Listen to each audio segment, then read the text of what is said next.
YouTube's only been about, 14 years? It's just absolutely blown up. All the stats are suggesting kids are just glued to the screens. I think there's so much more infrastructure to come in that area. And when you look at TV talent agencies, you've got producers, you've got researchers, you've got runners, just none of that infrastructure is there for YouTube. And I just think it's going to be a huge opportunity in the future, really, even if I don't know exactly what it is just yet.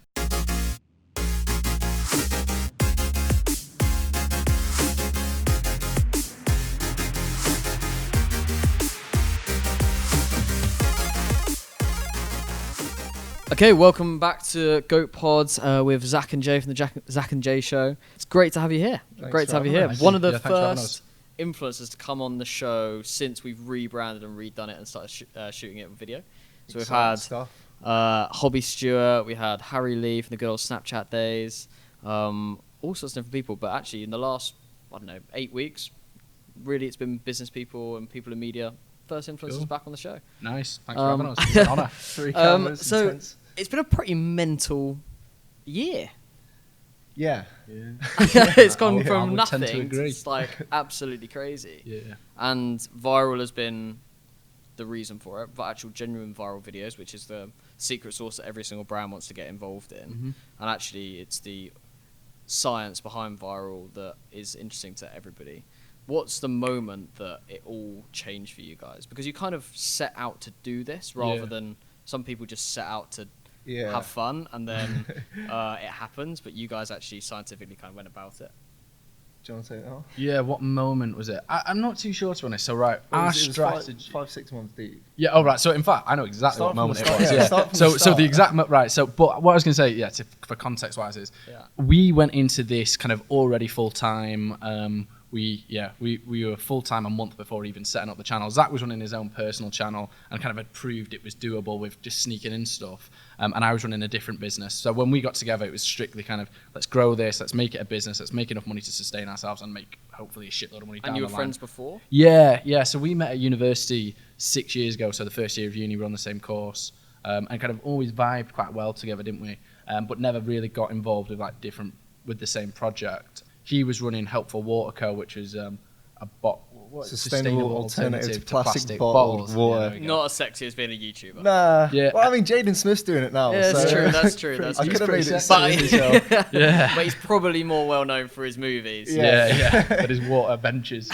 And I was running this company called Unique Insights, which was predictive analytics to predict which students were going to drop out of uni and what support they needed. Also not sexy. And selling that enterprise software packages to senior leadership teams of universities, it was the most unsexy thing you could possibly imagine. We were doing YouTube for business, and we knew it was great, but like to have a great time along the way, and we felt like we had a message that we wanted to get across to people. We kind of think it's the best time in the world to be alive, despite what kind of the mainstream media would say. We think as an individual, you've never got more opportunity to create change for yourself or for others around you. I think you guys are probably good examples of that, where you've 3 guys set up a massive agency.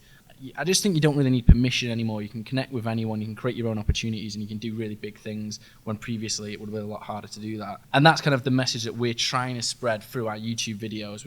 I think we need to do a little bit better with the day-to-day video, but essentially it's us messing around, having as much fun as we can, making money in ways that we would never have been able to make just 10 years ago. Yeah, and to answer the question, our strategy...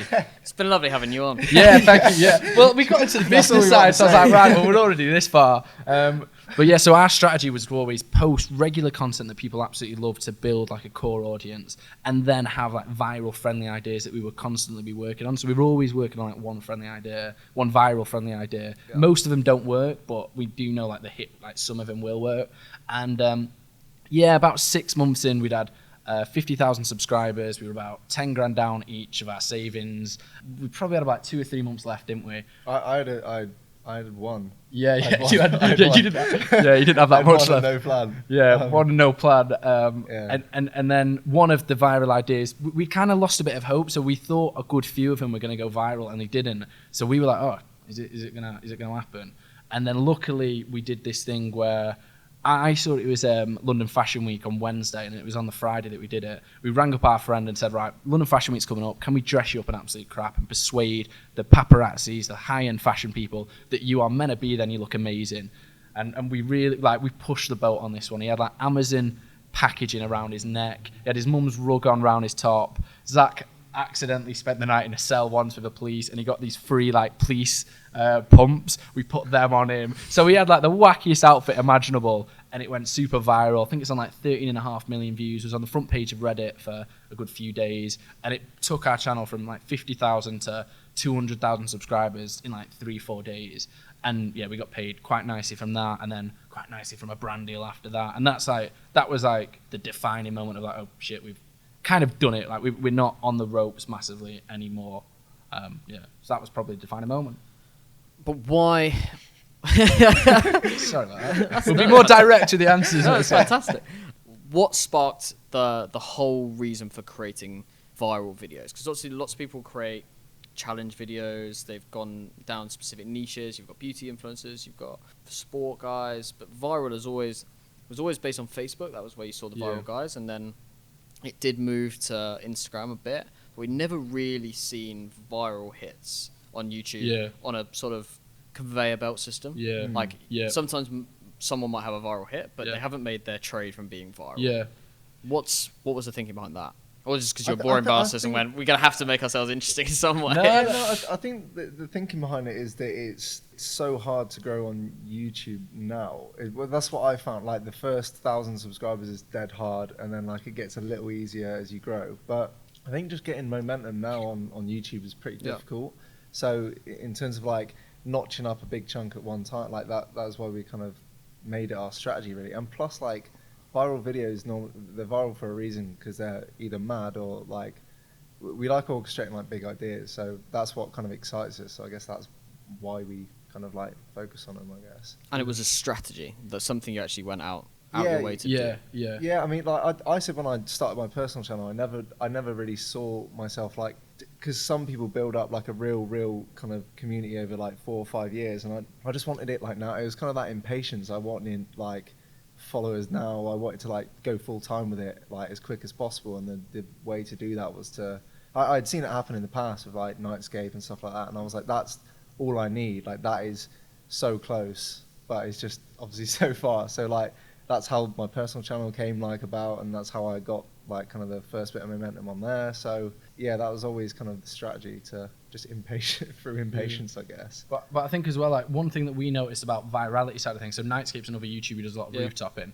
and he snuck into West Ham Stadium and got like 400,000 subscribers overnight. Climbed my flat building. Oh, was that? Yeah, the guy climbed everywhere. I wouldn't be surprised if he was on the roof of this place.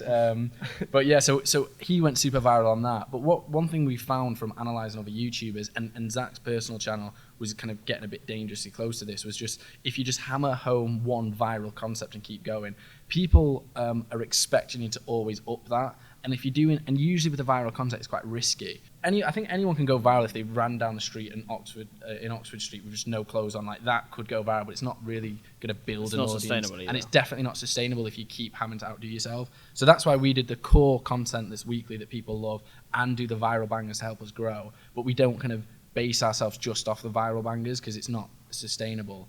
But I think if we were to aim at or look at what does go viral, I think with the Fashion Week video, we were targeting, or not targeting, like we didn't do this like intentionally, but people kind of love to hate the high-end fashion world. They're usually really pretty people. They're usually paid millions and got super nice houses and cars.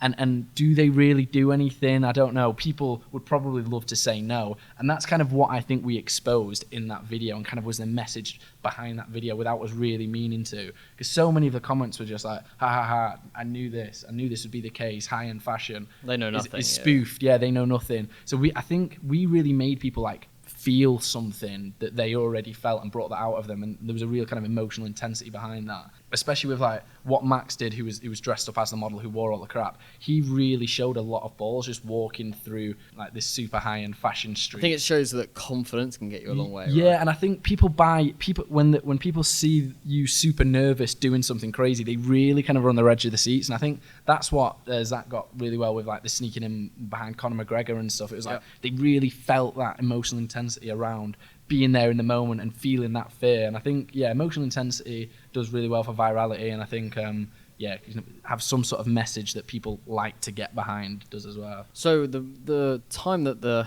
mainstream kind of got behind you was that, And then the marketing world, when you crashed the Drum Awards. Yeah. It's good that, because we spoke to a few agencies off the back of that. It was a bit slow at first. I think lots of people sat up and took notice and were impressed. Yeah. And then were kind of like, I see what they've done, but still not quite sure what they could do with that. Yeah, but definitely. At the same time, you always keep those things in the back of your mind. I think that's kind of the beauty of what you did, right? It's go in front of the right people who are always thinking about ideas. And a lot of people thought that we was actually legitimately meant to be there, and that was like a planned part of the the evening. I think with a bit more planning though, we could have like made that a lot more crystallized, like what we're actually trying to get across. Like we literally had 2 hours prep for that one. But that's why I think it was so impressive. Oh really? Yeah, because it was like I think, like you said, the jeopardy, the story behind how you actually put it together, the fact that you show that rather than just show this is what we did. Yeah. It's like, this is the thinking behind it, this is how we're going to pull it off, this is the problems, these are the hurdles we're going to have to get over, but fuck it, we're just going to have to work it out. That is kind of the beauty of the concept, and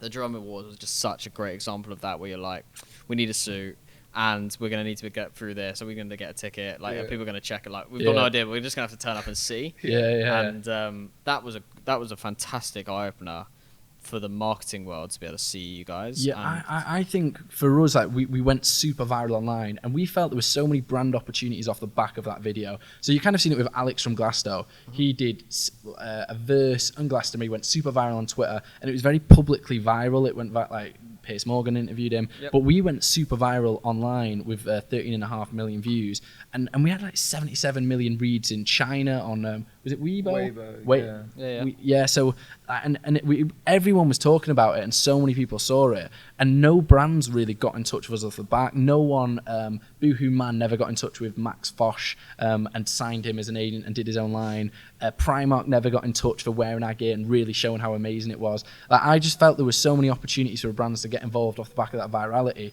but because it was just online, they missed it, when other aspects of virality is more public, where the brands are looking at, that they miss it. So that's when we were like, right, how can we get in front of these decision makers who are in charge of marketing and put ourselves on the map? And that's when we crashed the Drum Awards and did that pitch last minute. We're like, it was coming from an authentic place. Yeah, it was coming from. Wait the fuck. It was a genuine frustration. Yeah.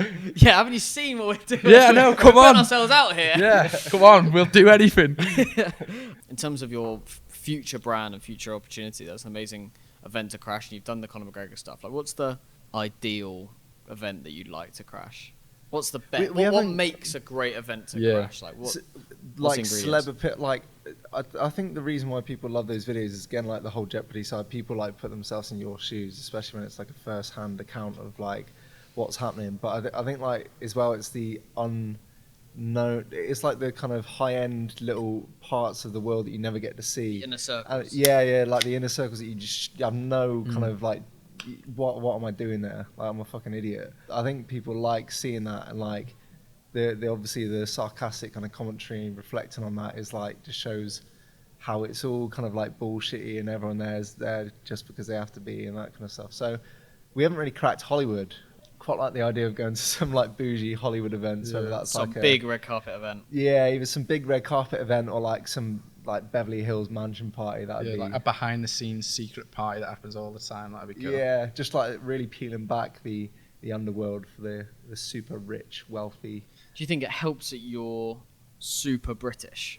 It would in America. Yeah, that's what I mean. Do you think that because of that, like the contradiction between those two things makes it even funnier and more viral? It's like, these guys shouldn't be here. The thing is, if we got in front of Kylie Jenner, imagine like we have no right. These two people would never meet Kylie Jenner. No right to be in front of that woman. No right. I think you've got a restraining order against that. If she listens to this podcast, then we've got a banning order already. Yeah.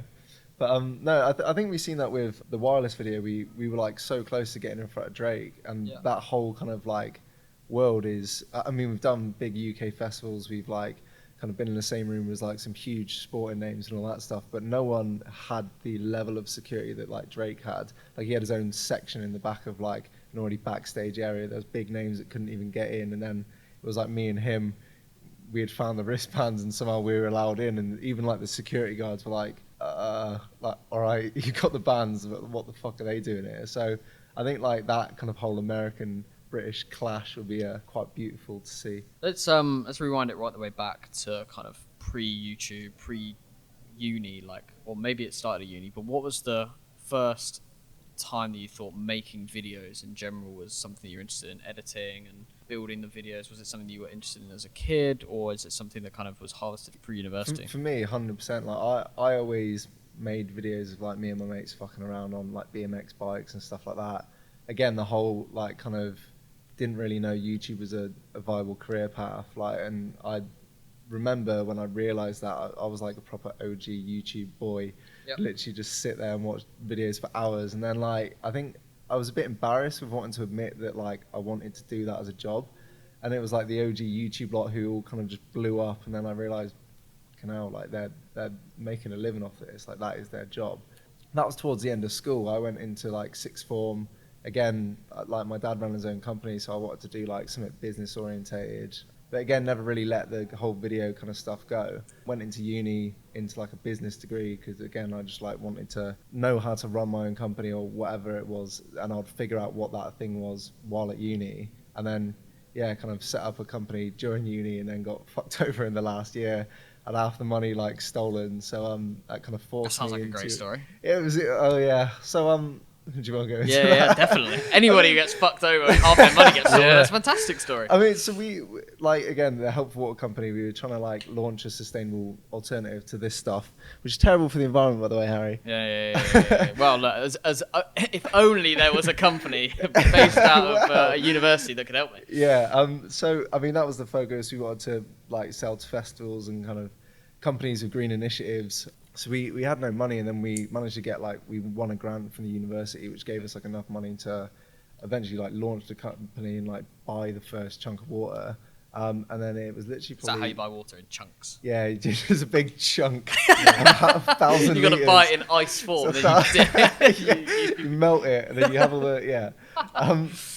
But so it was probably like 6 months till graduation, and that was like the intention. Like after uni, I'm gonna like just double down on kind of making this a thing. And that was the point where the co-founder that I set it up with told me that the grant money, which was in his account, which was dodgy to start with, didn't know why I didn't question it. He had basically like stolen half of it or used half of it to do whatever it was, and at that point the business was no longer. And I was like 6 months till graduation, like, oh fuck. What do I do here? So I had a choice to make, and that choice was to, step back and just figure out what I wanted to do after uni. Luckily, I had like my chunk of the money intact, so I had like a bit of time to kind of work that out after uni, which was good. The first 9 months of this business, we ran exclusively through Nick's bank account. Really? Hundreds of thousands of pounds just going in and out of this bank. I can't believe we didn't get investigated for fraud. Like, money's going in and out because we were genuinely too lazy to set up a bank account where all three of us had to be in the same place at the same time. So I cannot be bothered to do that. It sounds like you've always wanted that entrepreneurial spirit and do something for yourself, and this kind of rolls into that. Yeah. And what about yourself? So it's not so much videos that gets me excited. It's kind of the idea of being able to spread a message so clearly and so easily that I get quite excited about. So he doesn't know how to edit videos. Yeah, I don't know how to edit videos, and I don't really, and I literally don't watch any other YouTubers either. So, okay, but for me, it's the opportunity to influence people in a positive way, and like I said, I think we're living in a time which is never happened before, where anyone can do. I wouldn't say anyone can do anything, but anyone can do more now than ever before. They've got an opportunity. That opportunity. And I don't think many people know that. I think they do think that we're living in quite a shit time, when I think the opposite. I think we're going to start gearing towards spreading that message directly or indirectly, more clearly. You say you don't watch YouTubers, but where does the inspiration come from them for these ideas? Is it something you see on the street? Is it something that someone says in a conversation where you're like, that should be really great? Or is it... And also, where does it come from out of the two of you? Is it shared? Is it one person normally comes up with the ideas and one person develops it? How does the ideation start? Yeah, to be fair, I mean, there is analysis done on other YouTubers. So one thing that I did before I set up the channel was like go on a load of different YouTube channels and use a little filter to see which video was most popular and to see if you could see what videos did well and what didn't. And Yes Theory's most famous video was exploring an abandoned city in America. And that was it really, and it got 25 million views. And it's kind of that thing of, we can't work out what goes viral, but maybe we could see what types of videos go viral, even if we don't know why. And so that's when we started. And so our second ever, we did an intro video introducing the Zac and Jay, and then we did our first video, which was exploring the world's only bog snorkeling championships, world bog snorkeling championships. And that ended up getting 500,000 views. And we were a channel with like 10,000 subscribers from Zac's channel. Terrifies me how many people are searching that as a key term. Yeah. Well, that's the thing. It can't have been a key term. So it must have been something else. And that, whether it was the curiosity, the watch time. Now we know. I think we had a banging thumbnail. We had a good thumbnail. The watch time was there, and you can see all of these things now. But that was kind of one thing that we did that was analysing the YouTube space to see what other video ideas. And we're doing one soon, which is like writing letters to 100 mansions in London. So that writing DMs to 100 celebrities is quite a done thing. But we're actually doing physical letters to massive mansion, like the richest people in London, basically, just to see who's behind the doors. And hopefully we'll find some cool characters and get some cool stories. And that's physical letters. So there is kind of definitely inspiration taken from YouTube. But now, again, like to build on that, we're like solidifying now Monday as like a kind of ideation day where we come together, we discuss like everything that's kind of on the table. We're a bit like lax with that before, but like actually having one like a few hours every week just to kind of sit through thoughts we may have. And we always like, once we bounce things off each other, like that's when we kind of like develop the ideas into like a more crystallized concept. So but again, like I watch shitloads of YouTube, so like I'm always you kind of makes up for it, which is good. Yeah. Who'd you like? Do you find yourself watching UK or US or a mix? A good mix. There's a guy in America called Danny Mullen, and he's so like brand unfriendly, but he's fucking hilarious. Like he goes into the like middle America, like the weirdest parts of America you'd never like visit, and he just causes like a ruckus. Like he always gets almost chased out of these towns, and like he just goes and explores. Like I mean, one of them that I watched last week, he went to a place where it was legal, like prostitution was legal, so he went to like a whorehouse. I think the video was like visiting a whorehouse, and that was it. And he ended up sleeping with a prostitute, but like it's almost like a US version of Louis Theroux, where he just goes into an extreme, where he just like literally no censorship, he does what the fuck he wants. He's hilarious. Where'd you find the people now? Where, like, for instance, him, like, where'd you... I don't know where I found it. I think he went... He got recommended to me, like, on YouTube. It was like, I crashed my high school reunion, and he just rocked up and acted like a dick and got kicked out again. That is something I can see you guys doing. Yeah. But I think this guy is like, he's made his brand on not giving a fuck whether people don't like him, and seeing that that's good content, that if you don't care whether people like you can make good content, and just doubling down on it. But yeah, he's living off Patreon at the minute. That's it. So that's an interesting one. Like, was there any part of you, because obviously brand, so for people that don't know, a lot of YouTubers make their money on ad rev, and then they make their money on brand deals. It's a major form of their income, and then maybe their third part of their income is merchandise or product of some sort. But then there's this kind of fourth wall of income, which you can actually get people to pay for you, almost like a subscription basis. Was that ever part of your strategy, or was that something you ever thought about, or is something you're thinking about? You've looked at like Sam Harris and so Jordan. I've looked at we like, everything is on the table with this one. And to be honest, like going into like seeing this YouTube stuff, it's kind of like I have been questioning that, where do you make your money? And because ad money is very inconsistent in terms of videos, but also like YouTube just seems to demonetize videos for no reason whatsoever. Like the Glastonbury slip and slide one, which is such a feel good video of connecting with people and sliding down a hill in the best festival in the world, we're getting like 30 quid for that, and it's got 150,000 views. When other YouTubers that we know would be making like 500 quid from that. Like it's not crazy money, but the viral videos, again, we got like, we just don't seem to make any money off it. So yeah, looking at alternatives is something that we're looking at. But I think with the Patreon side of things, a lot of the creators that I see that are doing it are kind of not begging, but they're saying sign up for free and you're supporting us. When I think if we were to do it, we'd want to offer some sort of something exclusive, but equally when we're in the content game, more content is better. Anything that's of real value, do you really want to put that behind a paywall as opposed to grow your audience and get it out there for free? That's the thing that we're kind of I think the ask needs to be right. The and, ask needs to be right. What we're offering needs to be right. And at the time, we don't really have the capacity to offer that. But at the same time, it's still definitely on the table. And I think if you look at Jordan Peterson and Sam Harris, like they've changed the game in the Jordan Peterson I know has made so much money just off Patreon. And he's not really. I don't know whether he's offering anything. Like if you actually look at, I do think it's a very different audience, though. Yeah, I mean it is a different audience, but it just is an example of a way to make huge amounts of money in a platform that didn't exist 5 years ago. So is that the goal for you guys? Is it making the money? Because obviously you're set out to be for this to be a business and for it to be a career. So there's money is a driver for you. I wouldn't say it's. I mean, I think it's a good show of how well we're doing, but I think if we want to make as much money as possible, we'd be a lot more brand friendly in the content and stuff that we do. So I think it's it's doing stuff that matters to us, doing executing on game changing ideas that we get excited about, and then kind of how to best package that up and I think of course we both want to make some money. Is money a driver for you, Harry? Not really. Not really. I think the key thing for me was getting to a point where I'm comfortable, and then everything else is about fun and legacy. Yeah.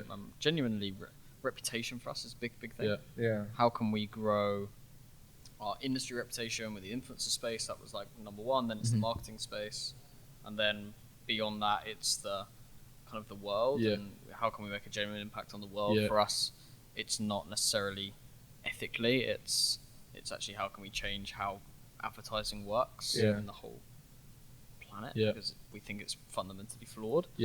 So that comes back to reputation and legacy, right? And that's really what I care about.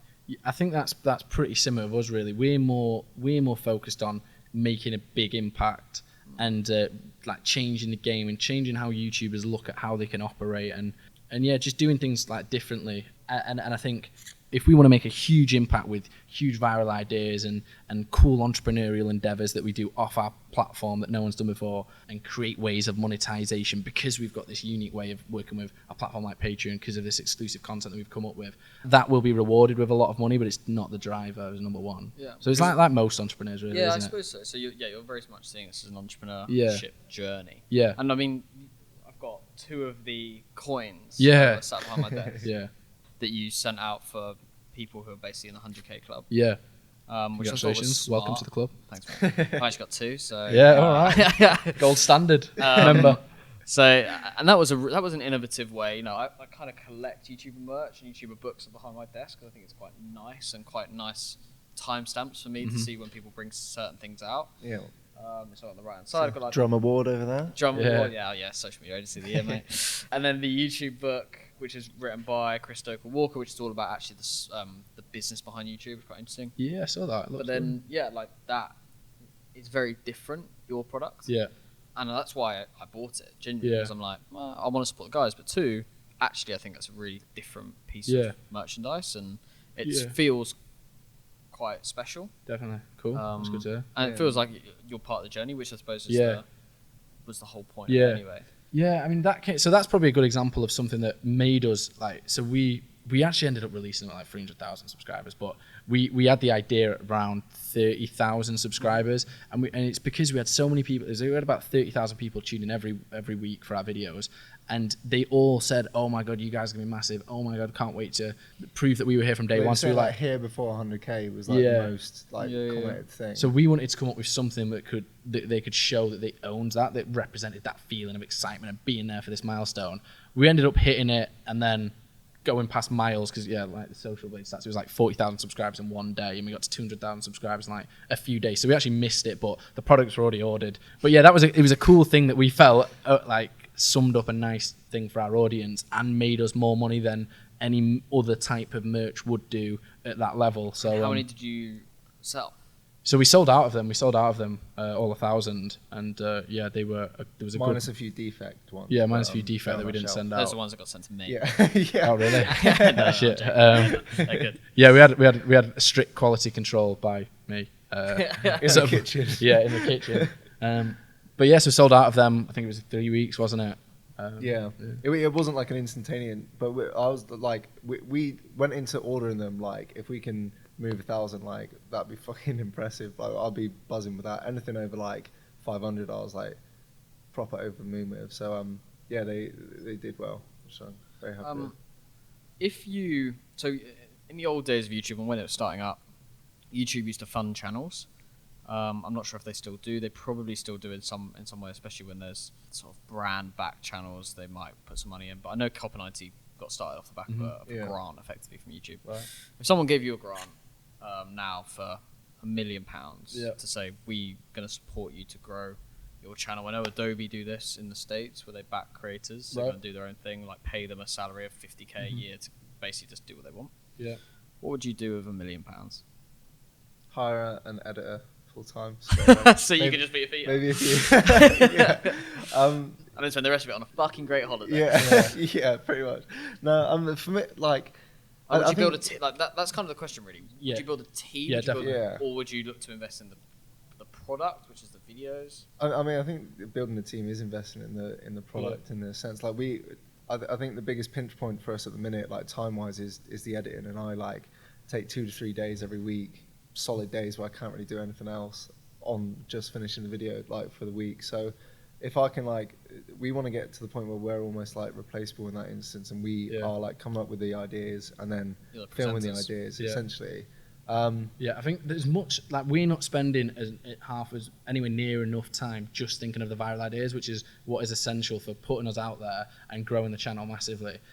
So having someone on production who could help execute on that, right? So we've got this idea. It's doing like the rudest train stops in the UK, and it's like Cock Hill. It's the rudest journey like across the UK. Yeah, and there's like 8 stops, twats. It ends in twat. There's ridiculous names in the UK. We couldn't believe it when we found it, but it takes 3 days to do, and so we want to embark on that journey. But the logistics around taking trains and buses and just getting to each stop is actually quite a nightmare. So having someone do that would just mean that we could execute on that idea next week as opposed to in a month's time with loads of other things. So that's what I was thinking when you said we need a management, or we're looking for that. Yeah. Like, don't you just need a PA? You need someone who can actually, or like operations. Someone who can actually... PA would help, operations would help. We want someone who's got real good industry knowledge of kind of next steps, which I think management would be really helpful for. But a PA would be helpful as well, so would an editor. So you'd invest in a team around you to kind of position you very much as the presenters, as the stars of the channel. It's not so much position. We'd probably be doing exactly the same thing in front of camera, but that would just be our role. It'd just be rock up on so some of the stuff we're doing with TV at the moment is we don't have to book anything. They rock up. We've got a list of everything that we're doing, scenes that they want to get, emotions that they want to see in the scenes. Like if we did a big challenge, a food challenge, look really sick and stuff like that. And it's stuff that we would do anyway, but they've got like a checklist. And it's like if we could have that level of organization, that would just streamline everything, and it would just move the boat a lot quicker. But I think it's an interesting question because we're definitely running this as a business, and we're looking to create stuff underneath us, whether it's a brand or whether it's businesses, just like any other kind of startup would. And that's another thing. I think a lot of brands are asleep to YouTubers that are doing well just because they're not in their eyesights. They're in YouTube.com. And I think a lot of kind of business investors are as well, and just business investors are as well, to be honest. Like YouTube's only been about 14 years, maybe 15, and it's just absolutely blown up. All the stats are suggesting kids are just glued to the screens, and there's no real, I think there's so much more infrastructure to come in that area. And when you look at TV talent agencies, you've got producers, you've got researchers, you've got runners, just none of that infrastructure is there for YouTube, and I just think it's going to be a huge opportunity in the future, really, even if I don't know exactly what it is just yet. I think you're right. I think infrastructure is going to be a key thing for YouTube in order to create sustainability and also for it to be able to take it to the next level. And I think really when YouTubers are at the top of their game, they're creating great video after great video, and it just keeps on coming. Yeah, definitely. And I think lots of them are stopped by the fact that it's very difficult to come up with a great video continually and be able to execute on it and be able to get it all organised and be able to get it out on time. Yeah.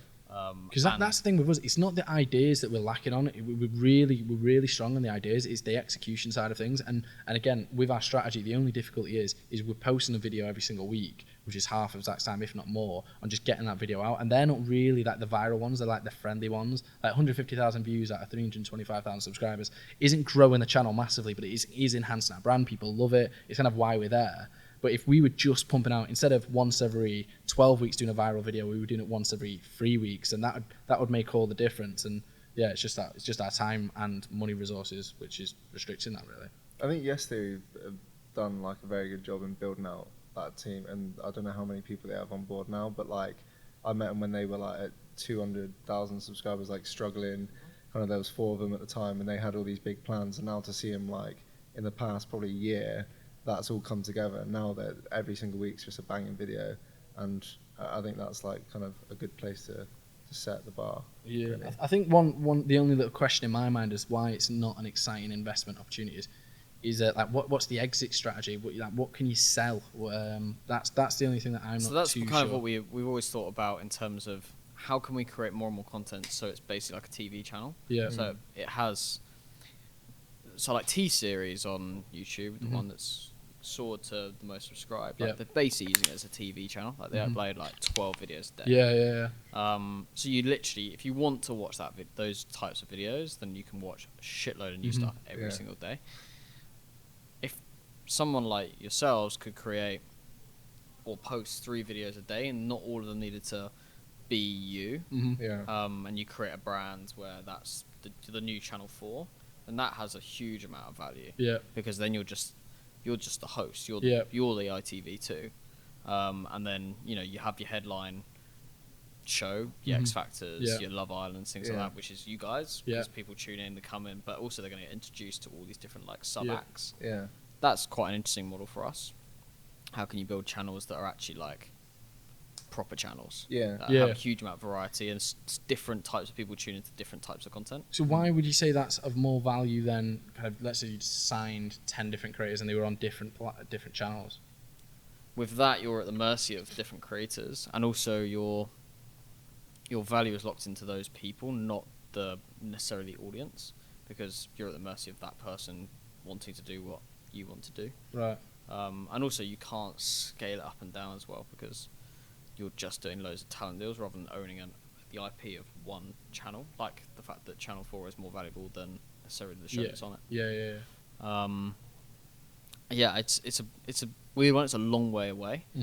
People actually to do that, because there needs to be a coming together of a few creators that go, fuck it, we're just going to create one channel. We're going to have our own channels as well, but for the meantime, we're going to create a collaboration channel with 4 or 5 of us, and we're going to create we're going to pump videos. Yeah, I mean, so I think Kyra TV tried that. That's a good example, didn't they? Where where Kyra TV, like this media agency, they've got like 55 staff and are just running off like 1 or 2 YouTube channels.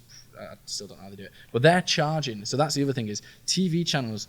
I think I heard it on your vlog with the EA Sports guy was saying that the money that they're putting into TV isn't really getting the bang for the buck, but the influencer is. And if you look at the ad spend on TV for the watch time and even the eyeballs, it's just times 10 what YouTubers are getting for the same engagement and watch time. What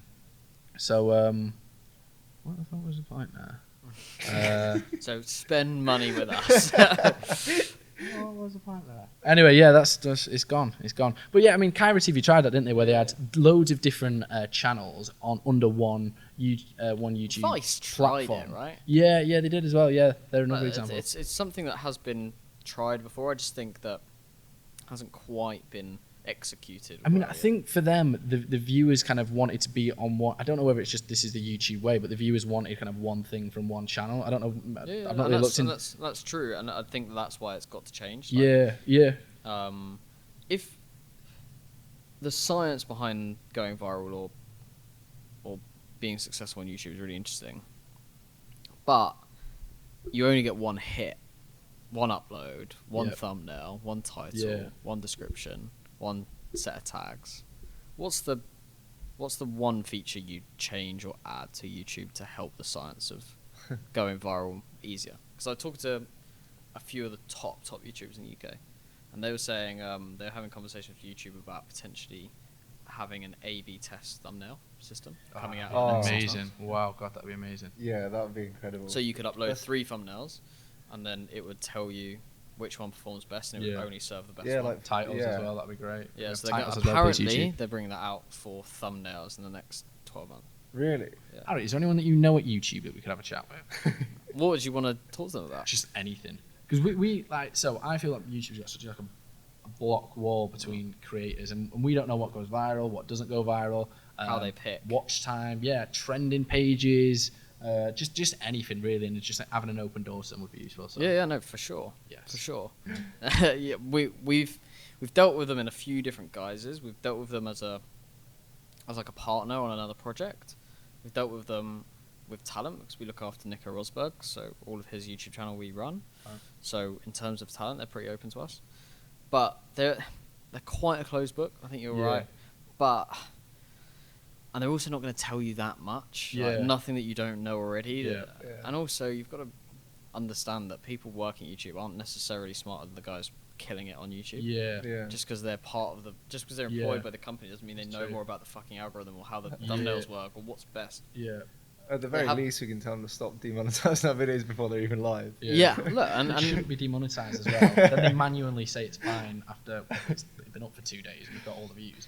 Well, that's about having a good connection with someone and going, this is what's happening. And I think that just comes with time. But there's definitely value in having someone in one of these companies. It's just I wouldn't go in with an expectation that they're going to know more than you because trust me, they're going to spout best practices, and that best practice is going to not necessarily going to be actually what is best practice for getting viewership. What's the future? You're talking about exit there, like it's been a quick rise to YouTube fame, and now it's about growth, and to a point where, let's say you're 1 million subscribers or 2 million subscribers, and then you're earning good money each. You have a small team around you to limit what the hard work is, the editing, the organization, all that stuff. What does exit look like? Because you're kind of in a horrible way with what we would never have as a proper classic traditional business would have. You're not tied in because it's not your name. What's the exit like? How does it ever end for you without it just ending? I think it'd be like very dependent on how. If I'm not enjoying something, then I'll like switch off from it completely, and I will just like drop the ball and just I don't know. It depends where my head's at really. Like personally, like we both agreed when we started the channel, if we weren't enjoying it, like we'd just fuck it off, pretty much. And that's probably not the smartest thing to do. But I guess like what excites us is building and like creating something that's quite exciting. And I think like we can create a life for ourselves at the minute, like where we're having fun week on week on week. And I haven't really thought too deeply into it. Have we really? I feel like we. So how I see the stages of YouTube is, let's make enough money to survive. Now we've done that, right? Let's ramp it up and get as many viral videos as possible and really grow to 1 million, 2 million subscribers. And that's where we're at now. And then the next stage after that is right now we've got this 1 million, 2 million subscribers. What opportunities can we really do to create a business around it, or just do loads of other different things? Have you got like build off platform? Why don't you look into, for the meantime, whilst you're waiting for management or being able to have someone on the team, why don't you get a virtual PA, someone out of the Philippines or someone like that who can just organise everything? Cost you nothing. That would probably be the best way for you to, in the interim, actually get stuff booked and sorted and. Yeah, to be honest, we've got someone, a producer now, who does it. So she takes a percentage of the ad money that we work with, or brand money if it's a branded. So yeah, that's worked quite well. And she lives around the corner, and she's quite good at it. But yeah, and then from so I don't really see YouTube as the business, to be honest. I see it as a vehicle to a platform that we want, and then the business is going to come somewhere within that. And but yeah, we're enjoying it. I don't think we necessarily need an exit, do we? We don't need a. What other parts of the YouTube business are you interested in? Like live events. I don't know what. Yeah, I don't even think they're big money makers. It'll just be a laugh, won't it? MMA fight between me and him. Like that's obviously with the whole boxing thing. It's like been thrust into the limelight a bit, and Logan Paul's got his Challenger Games like in the next few days and stuff. I think like. What about Will and Stevens? Will and Stevens, we went to see that. That was really really interesting. I had no idea really what it was going to be, and it was sick. Really well put together. So I again don't know exactly what that would look like, but I like the idea of like jumping off platform and seeing people in real life and kind of maybe becoming a rapper or something like that. Yeah, that literally, that's not a joke. We actually might become rappers, and if we did, we'd kill it as well. Just so you know. But yeah, no, that's what really excites me, to be honest, is like what can be done at this 1 million, 2 million level when we've got a load of money and we've got a load of teams and just ideas can happen. We've just got so many of them. So who knows? How do you keep yourself grounded? Because I'm not in the situation where I've got 150,000 people watching what I do every time I upload. That's a pretty awesome feeling, I imagine, on an ego level. Not that it means you're ego driven or anything, but it's a nice feeling. Like, how do you keep yourself grounded? My girlfriend reminds me that I'm not shit. Yeah, nice. No, I don't know. We barely get out, do we? Yeah, I mean, someone walked past me. I was walking here, and someone like you see him because they're like a young guy usually, and he clock eyes, and he went, Zac and Jay Show, and I was just like, yes. So I like that one. But I saw someone else at a Skepta gig, and he was like, oh, are you Jamie? And I was in front of my mates from back home, and I was a bit embarrassed, to be honest. I felt a bit awkward and stuff. So it's not like. It definitely don't feel like an ego builder in terms of we're better than you, or like it don't feel like celebrity. It just feel feels like celebrity. So I like the fact, because like normally the most awkward part of like meeting new people and all that stuff, like it's kind of, if they know what you do or they watch the videos, that's kind of gone, and it's like straight into just like everyone seems a bit more warm to you to start with. But yeah, that's keeping point. Grounded. Yeah, shout out Simone for reminding me I ain't shit every day when she gets home from work. I think like me and him know each other so well. Like none of us are kind of doing it for self-validation reasons in any way. So we're almost not getting any validated by anyone saying Zac and Jay Show. Like it's just kind of cool, I suppose. Although if you do see us, we do. That is what you want. That's what we want. Yeah, no weird photos, no like I don't know anything else. The Zac and Jay Show. But intro in general, like, in terms of that whole like kind of I've very rarely been asked for photos. Like every person that I've met, it's just been more of like it's a conversation rather than anything. And I don't know whether that says something about the subscribers or just where I've been at the time, whether that's like on the tube or whatever. Who do you think your subscriber persona is? Who, if you were to describe them with their hobbies and how old they are, where they live, what they do, who is it? Because like that's a classic advertising thing, right? Yeah. You just want to know who this people is, and we've got loads of clients who have their own personas and they're called names. They've got a certain amount of kids. They eat certain food. What's your top? What is the Zac and Jay target market? Jack 21 might be at uni, or he might have fucked it off in the first year. So he drinks Carling. He drinks Stella. Okay. Out of a tin? No. Out of a bottle? He always makes sure he brings around a pint glass with him. And I've never seen that before. Who's this kid? No, I like to think it's like young, hungry kind of people like us who might see the world in a different way, or like might feel a little bit stuck, and they kind of like watch our videos and as a bit of like escapism, or kind of just I don't know. Yeah, agree though, it's majority male. We know that much. Yeah. We're not very female attractive. So 20 to 23-year-old male, potentially student 18 just to 23. Yeah, 18 to 23-year-old student male. or just left. Yeah.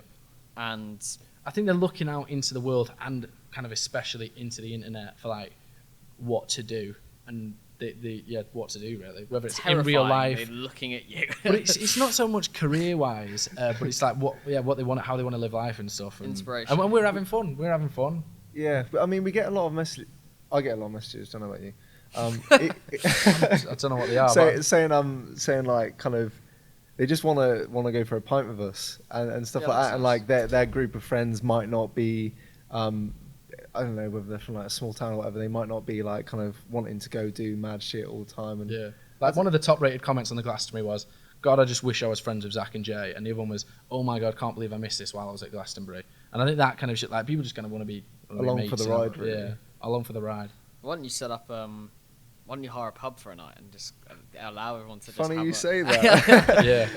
So the 500k subscriber special, we're on 325 now.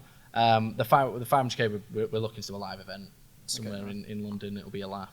A big fat. Maybe even a little tour. I don't know. We've not really thought about it, but we were going to do it for 300k, but we went past it too quick. Yeah. Pretty growth problems, But yeah. And in terms of your YouTube journey, And this kind of last question, like, actually, I've got two questions. One, what do you want to be remembered for in terms of what you're trying to achieve on YouTube and the business side of things? Because I think it's quite different compared to lots of other people I talk to, and I'm pretty privileged to be able to talk to lots of people in YouTube world. The very good friends of all the Sidemen guys. Got quite close recently with the True Geordie and Lawrence and loads of the UK YouTubers, and then obviously do deals across the world with Casey Neistat the other week. Like, understanding the business side of things from the get-go is quite rare. So what do you want to be remembered for? Is it the content, or is it the business that you built? Is it the content and the business you built? I think so. Like, when I started the personal channel, like, the only way that I could quantify like what I was doing or why I was like at university, we actually did a whole project on like legacy and kind of like, what do you want to be remembered for? Like, everything you do is like adding up to this picture that people see of you, and it kind of like started asking myself like the deathbed question, like if I was like dying, like what would I want to be remembered for? Like, what kind of shit would I want to achieve? And like, I came up with a tagline like creating stories to tell the grandkids. So like, I picture myself as like an 85-year-old bloke, and instead of like a kid on the knee showing them the dusty old photo book which the photos are shit in, you just whack up YouTube and you like take a little look into the past. So I like that idea of having that as like the legacy, and just like that almost being like not a blueprint, but just like, you fucking go and do something now. I've had my fun, and then just keep like dying happy. Nice. Beautiful, mate. Thanks, mate. It's poetic. Nah, for me, it's not about building a big business, but it's about how we build it and how we go about it. Yeah, the journey. So yeah, I'm not. Yeah. Other than that, how we do it in an impactful way, in a hopefully inspiring way, and hopefully successful way as well. So it's inspiring for other people to do business in that way. I like the idea of. And how do you guys relax?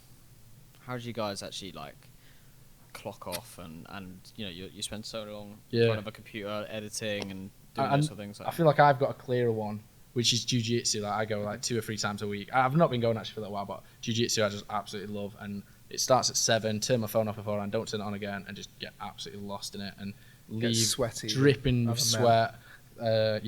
Had a load of other men on me and been on a load of other men. Pounding on his That's the best bit. And no, it's not really, but it's just like I started. And that video's coming out Saturday night. But yeah, I started like 2 years ago when I was running my old business, and it was like not looking good, and it was just always such good escape. So yeah, that's one for me, which is just really good. Me, I don't know. Like, we had this discussion the other week. Like, trying to get him to get a hobby. Yeah, I was like, I did photos. I'm like, mate, Instagram don't count. I find it hard to. I find it hard to switch off. Just because editing takes so long. So my head's always like in that kind of space until it's done, and then I don't know. My girlfriend's quite good in like dragging me out and like just making me do stuff, whether it's like weekends away and stuff. But like, I used to do motocross, compete. Like around England, pretty much every. But that's what I used to do, and like now I don't do shit. But I was just saying that to show that I'm not a lowlife. But yeah, no, I do need a hobby. It's not healthy, but I do sit in the sauna every now and then and just fucking. That's not a hobby. What, 15 minutes? No, how do you unwind? The original question. Yeah, okay, true. So that's good. But yeah, I like journaling and stuff. That's how I feel like I let my thoughts go at the end of the day. Like, I journal at the start of every day and then at the end. And that helps me kind of like get everything out of my head. But apart from that, pretty much good. Fuck all, Harry. What do you do, Harry? You're a busy man. I love playing golf, because it's another one of those sort of turn your phone off and you just chill. You're just away. You're in. I spend very little time outside. So spending 4 hours solidly outside is actually really good for me. And I love driving. I do. Another thing where you can't really use your phone and you're kind of in your own. You can't. You do it all the time. You just got to hide it. Yeah. And you're in your own space. No one else is there. I'd far rather drive 4 hours than take a train for 2. Yeah. Because it's just chilled. Like, you can go at your own pace. Yeah. You can stop if you want to. Yeah. You can get out and get food. You can go on a detour. You can explore somewhere. You can go fast. You can go slow. Like, go drift in. Yeah, exactly. Depending on what you're driving. Yeah, dangerous driver, young man. You can listen to your own music, and you don't have to worry about how loud it is. Like Yeah. all these little things. I don't know. You're just making it your own. When I've always wanted to be in charge of my own shit. Yeah. So driving is like a microcosm of that, where you can literally make your own decisions, and if you're the driver, literally your rules go. Yeah. And I quite like that. See. I've always liked road tripping around with mates and going and doing things and being the facilitator for the other people to be able to have fun. Yeah. So how often would you say you do those things? Because this might make me look less far bad. more than you think. Yeah, that's a good question. Yeah, because I do stuff every now and then. In terms Golf, of you were at golf the other day, so that I played a lot of golf. How often? In the summer, I played a lot of golf. Yeah. Probably once a week. But driving, my girlfriend lives an hour and a half away. Right. So once a week, twice a week, gotta go get home. And I'll always elect to drive if we're going anywhere. Yeah. I'll always drive. So if we do a night out in Manchester, then we won't get the train. We'll drive up, or no, it's just a bit more fun, isn't it? Yeah. Fair dues. So yeah, I try and do those things, but I tell the story quite a lot. But it was 2 years ago, and I realised I hadn't had any fresh air for a week. I literally got out of my flat, straight into a taxi, into here, home via taxi, home, and I timed how many minutes I had over the course of a 5-day working week. I had 4 minutes of fresh air. Fuck, my life is shriveling. Yeah, my life is awful. And I felt awful having to go to bed at like 9 p.m. because I had splitting headaches. All I was doing was inhaling like air-conditioned air. Yeah. But do you know what? So I literally changed my life, and I got PT every morning at like 6:30 to go outside. And rather than get to a gym, but I've given more air conditioning, I'd run around Olympic Park. Yeah. That's cool. So we were talking about this earlier actually. Like when we first started the channel, obviously had no spare money. We pretty much like budgeted every month, and like we were in this not very nice gaff in Acton, and like there was a day where like I didn't harsh on Acton. It wasn't Acton, it was the motorway. No, it was it was a 6-lane motorway that we lived on. Did you live together as well? Yeah, Okay, nice. It's quite intense. But like there was But you can just throw stuff into him until he gets it right. Yeah. There was like a 4-day period where again like I straight up didn't leave the house. It was like because we didn't really have the money to go and like do much. But like it was all just like on video. Again, I was like, Zach, come on, mate, you need to go outside. He was like, no, I'm fine, man, I'm fine. And just okay, he doesn't listen. But, yeah. One thing I'm going to ask you, Harry, whether it's on the podcast or not, is what advice would you give to us who are potentially looking to work with brands, whether it's what brands we should be looking for or how we should be approaching brands? Yeah, I think something that we looked at between the two of us is like, how can you guys be proactive in what you're trying to achieve? Yeah. So you're talking to a lot of different agencies. How can you do what brands do? And that's get one brief and send it out to all their agencies, and then people pitch for it. So if you reverse that and go, you're the creators, you've got a fucking great idea, you've got loads of agency contacts, ping the idea to someone will fucking sell it for you. Yeah. It's the reverse engine. No one's doing that at all. No one is, no. It's such a great way. You don't need to do it. The deck doesn't need to look great. It just needs to be super. I think I talked to you about it, right? Just super easy. Like, this is the concept. This is what we're trying to do. This is what you're going to get from it. And these are the sort of brands I'm after. So easy. Like, the Alex from Glasso example that we did, well, I kind of did that for him. But it was, what's the concept? What's the reason you're doing it? He's the guy everyone's talking about now. Yeah. Like, it's an unbelievably missed opportunity if you don't do this. What sort of brands? Anything to do with sound, voice, music, culture. Those are the brands that are interested. And what do you want to do? Literally anything, because he's the guy. Yeah. And then the first call I wanted to make was to a challenger brand, earphone challenger brand, because it made a lot of sense. Yeah. And then the thing that after discussion with lots of people, I think Aaron pointed that Amazon Alexa would be good. I kind of questioned why, and then I kind of realised that actually everything that was being talked about was to do with voice and sound. It was his voice that was making the impact, which is perfect for Alexa.